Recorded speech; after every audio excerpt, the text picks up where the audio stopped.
Autre acte majeur de la visite d'État du président du Faso en Chine, la signature de plusieurs protocoles d'accord. Les domaines sont aussi divers que variés et ce, avec le fleuron de l'économie chinoise. Ces accords, nous disent nos témoins, augurent de futurs investissements pour le bien-être des populations burkinabè. Yacouba Gamene et Jean-Emmanuel Oudraogo. Une pluie d'accords et de conventions à Beijing pendant la visite d'État du président du Faso.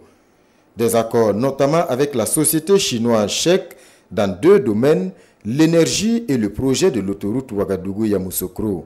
Dans ce protocole que nous avons signé, nous avons constaté que les études techniques ont été approuvées par les deux parties.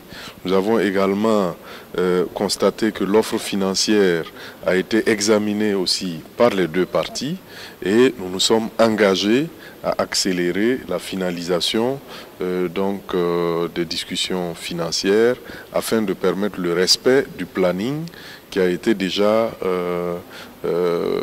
proposé par l'entreprise. Et donc ce planning prévoit le démarrage des travaux en 2019. Nous proposons un mécanisme de BOT pour investir dans les énergies renouvelables, à savoir le solaire. Donc nous venons donc de signer un MOU avec eux pour voir un peu comment nous allons finaliser les études de faisabilité. Et c'est donc à l'issue des études de faisabilité que nous allons avoir une idée sur le coût et que va nous revenir donc le prix du kilowattheure. Mais je voudrais vous dire que c'est un mécanisme innovant. Ici au siège de la société Huawei, c'est un aire du pays qui accueille le président du Faso.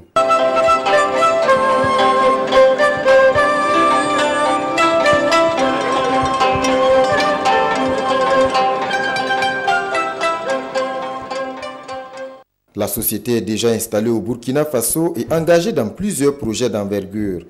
C'est une entreprise de pointe dont l'offre dans le domaine du numérique est ici dévoilée au président. Une visite guidée suivie de la signature d'une convention de financement pour la mise en œuvre du projet Backbone.